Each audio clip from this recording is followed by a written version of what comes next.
বঞ্চনার ইস্যু তৃণমূলের হাতিয়ার। সুকান্তর ভিডিও সোশ্যাল মিডিয়ায়, আর এই ভিডিও পোস্ট তৃণমূলের। রাজনৈতিক কারণে বাংলার প্রাপ্য আটকে রেখেছে মোদিজির পরিবার। আবাসের টাকা আটকানো হয়েছে, প্রকাশ্যে স্বীকার করলেন সুকান্ত মজুমদার। এটাই বাংলা বিরোধী মানসিকতা। সোশ্যাল মিডিয়ায় বিজেপিকে তোপ তৃণমূলের।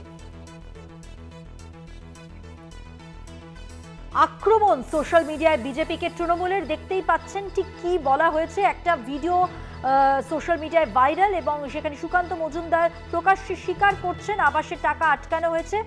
এবার আপনাদের দেখিয়ে দেব ওই ভাইরাল ভিডিওয়ে সুকান্ত মজুমদার ঠিক কি মেনে নিয়েছেন, কি দাবি করেছেন বা কি বলেছেন।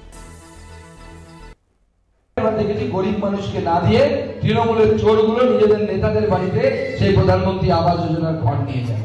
তাই বন্ধ করা আছে, এদের চুরি বন্ধ হবে, চোরগুলো সব জেলে যাবে। তারপরে এই লোকসভা ভোটের পর প্রধানমন্ত্রী বলবো আবার আবাস যোজনা।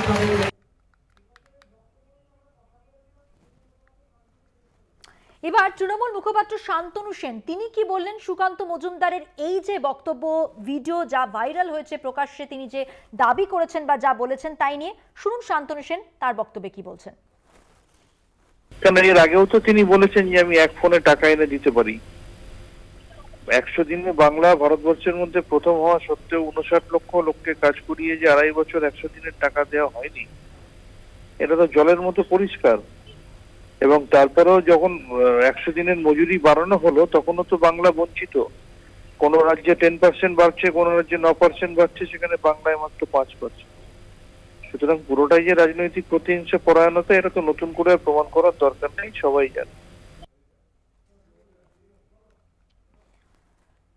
বঞ্চনা ইস্যুতে তৃণমূলের হাতিয়ার সুকান্তর ভিডিও। এর আগেও আমরা বিভিন্ন সমাবেশে অভিষেক বন্দ্যোপাধ্যায়কে বলতে শুনেছি, মুখ্যমন্ত্রী স্বয়ং বলেছেন কেন্দ্রীয় বঞ্চনার বিরুদ্ধে। এবং এবারে লোকসভা নির্বাচনের আগে যতবারই কর্মীদের মুখোমুখি হচ্ছেন, সমর্থকদের মুখোমুখি হচ্ছেন, মানুষকে বার্তা দিচ্ছেন, তৃণমূলের হাতিয়ার আমরা দেখতে পাচ্ছি প্রত্যেকের ক্ষেত্রে কিন্তু কেন্দ্রীয় বঞ্চনা। আর এক্ষেত্রে যখন একটা সোশ্যাল মিডিয়ায় ভিডিও ভাইরাল হচ্ছে, আরো বেশি করে তৃণমূল তাকেই হাতিয়ার করে সামনে এগোচ্ছে।